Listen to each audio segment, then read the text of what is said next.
Oh, have she our government remembered. tell her Good what job. to do? Good work, Kamala. Whether it be what we need to do to No, actually she's saying there's so much to invest in a do substantial that she can't way choose any in the one. industries of Just the say future, abortion. in American-based manufacturing. Just say abortion or in say Medicare for all. American-based I'm going to do Medicare for industries all. Where American workers and No, union she's on an workers apology tour have for those everything she said in jobs 2020. in a way that is good-paying jobs that gives people the dignity they deserve. All of those areas, I plan on working across the aisle and with She Congress. asked, what would you do if you including the had issue of immigration, What is your priority, Let me dummy? ask you, you've talked about codifying Roe v. Wade. That would Anderson obviously Cooper is require helping her! 60 votes in Anderson the Cooper is Senate, a literally majority of carrying. He's the like, come on, House. Kamala. That's a You said big Roe v. Wade, right? leap. You don't You have would do that. codifying That's Roe not v. Wade, possible, right, codifying in the dumbass? House. Oh my God. What do you do? I think we need to take a look at the filibuster, to be my honest with you. But the reality of it is this. Let's talk about how we got here. Why? When Donald Trump was president, he hand-selected 3 members of the United States Supreme Court with the intention that they would undo the protections of Roe v. Wade. And they did as he intended. And now in 20 states, we have Trump abortion bans that include punishing healthcare providers, doctors and nurses. In Texas, do you know they provide for prison for life? For a healthcare provider for doing the job that they believe We is have to in the start best taking a interest of look their patient? seriously at what kind of plans we can have about the Laws, Trump filibuster abortion as a bans, some concept, that as a make no theory, exception as an even for rape or idea. incest. How I One of can't their believe. Just say you're going to fucking abolish the specialized filibuster. in Just as a say it. It prosecutor doesn't with matter. crimes Just against lie. women I don't and understand. Why The won't she idea you lie? would tell a survivor of a Like Donald Trump violation literally to their says body he's that going they to do have no right to concentration make a camps. He's decision not about going to what be able to happens do their body concentration next. camps to the same This is degree what's that he wants happening in to. our country. And it's You all like, may but it have doesn't heard the matter. He's going to stories. lie Women anyway. have He died. lies. He says immigrants are eating cats and Women dogs. have Just died fucking because of lie. these laws. Say you're going to do Medicare for all. And the suffering. Think like it's I have to say, 2019 again. Anderson, You're for example, already lying to the American people when you're like, no, Joe Biden stepped down because he decided it was best for a generation of Americans. Blah blah blah blah blah blah. When you pretend that like. She's lying when she says she's going to give $50,000 in tax cuts to fucking startups. Republicans are not going to let that happen because they're going to be obstructionist anyway. So if you're going to lie, why not lie for good shit instead of like boring neoliberal bullshit? They've lied about Joe Biden's mental competence for years and years and years. They're still doing on it. access to in vitro You're already fertilization. lying. I didn't intend Why that there would be an not effort to limit access shoot to for the stars? contraception. So, this is probably one of the most fundamental freedoms that we as Americans could imagine, which is the freedom to literally make decisions One of the about your most own fundamental freedoms that we as Americans could imagine. And when you on when some you take the issues, spaces I think and we gotta pauses out of her agree sentences, that partisanship should be it's put just aside. astounding. And I'll close with this point. Kid who know was it's napping in possible, class and got because when you called look on. at the midterms in so-called red states and so-called I blue can't states, imagine a when more this issue of fundamental freedom. Well, I can was a on the couple, ballot, the but they're American right up people there voted with this for freedom that I'm This is imagining. Leanne Griffiths. Yeah, She's also, registered they're with no fucking party. voting for that in Arizona, and you're probably still going to lose. But Yep. or in Florida. Final decision because she isn't sure who's better for the economy. Leanne? Hi, Vice President. Thank you for being here today. Considering you have been in the position of Vice President for the past 4 years under the Biden administration, how can we expect you to deviate from the direction of that administration compared to your own?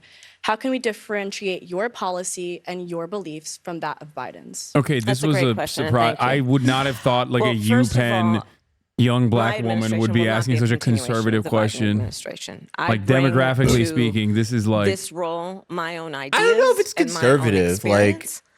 I Oh, represent we'll a see. new generation of leadership on a number of issues and believe that we have to actually take new approaches.